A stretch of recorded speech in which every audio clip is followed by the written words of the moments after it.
যেমন ছোট্ট ছেলেকে নিয়েও আমাকে একটা কথা বলেছিল, ওর নাকি একটা শাড়ি পরা ভিডিওতে ছোট্ট ছেলে নাকি ওকে হোয়াটসঅ্যাপে এসে লিখেছে তোমাকে নাকি খুব সুন্দর লাগছে। এই একটা কমেন্টে ও ভেবে বসে আছে যে ছোট্ট ছেলে হয়তো ওকে লাইক করে।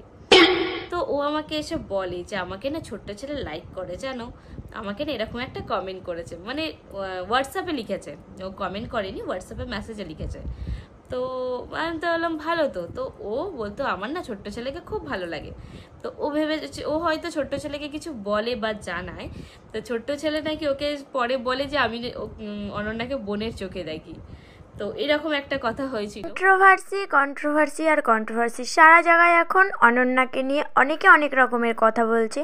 তবে এই নূপুরদি যে কথাটা বললো, আমার কিন্তু মনে হয় না যে নূপুরদি কথাটা মিথ্যে বলেছে। পার্সোনালি আমার মনে হয় অনন্যা একটু ভালোই পারে ছেলেদেরকে চড়াতে, না হলে কি আর পারতো এতগুলো বিয়ে করতে। অনন্যাকে নিয়ে এই কন্ট্রোভার্সির মধ্যে মাঝখান থেকে ছোট্ট ছেলেটাই গেল ফেঁসে।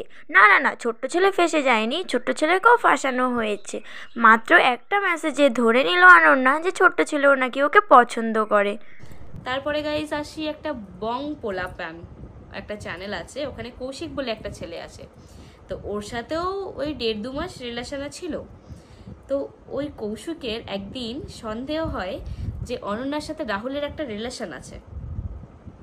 তো ওদের সম্পর্কটা ভাঙার কারণও কিন্তু সেই রাহুলই।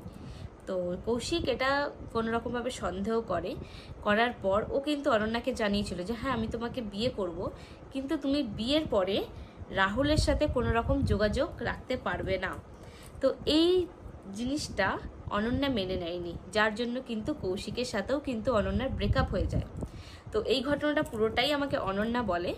তো এটাতে কতটা সত্যি আছে কতটা মিথ্যে আছে সেটা আমি জানি না, এটা কৌশিকই বলতে পারবে যে আমি এটা সত্যি বললাম না মিথ্যে বললাম। তারপরে গাইস এরকম তো আরও অনেকই আছে, তো সবটা আমি এখন বললাম না। তাহলে গাইস তোমরাই ভাবো, এতদিন যে সতী সাবিত্রী সে যে আমাদের সামনে ভিডিও প্রেজেন্ট করতো, সে তার কিন্তু পিছনে অনেকই গল্প আছে, সেগুলো কিন্তু এখন সব পর্দায় ফাঁস হয়ে যায়। রাহুল দা, সোনাইদি এদের ব্লগ কিন্তু আমি খুবই পছন্দ করি। আমি না প্রায় সময় কমেন্টও করেছিলাম যে অনন্যা স্কুলে যায় না, অনন্যা কলেজেও যায় না, অনন্যা তো সারাদিন বাড়িতেই পড়ে থাকে, তাহলে ও কোন ক্লাসে পড়ে।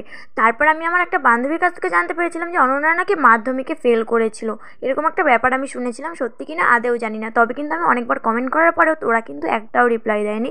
তার মানে সত্যিই হয়তো অনন্যা 9 পাস, মাধ্যমিকটাও এখনো পর্যন্ত দেয়নি, আর তার মধ্যেই এতগুলো বিয়েও করা হয়ে গেছে। ঠিক আছে, পড়াশোনাটা না হয় চালালো না, তাহলে ভিডিও করে তো দিব্যি ইনকাম করেছিল, তবুও কি দরকার ছিল যে এই বয়সে দুটো বিয়ে করার? আবার বিয়ে তো করেছে দুটো, তো পিছনে কিন্তু এদের আরও অনেক গল্প আছে, সেগুলো জানতে হলে চ্যানেলটিকে তাড়াতাড়ি সাবস্ক্রাইব করো আর এই ভিডিওটা তোমার আরেক বন্ধুকে শেয়ার করে দাও। আজকের মতো বাই।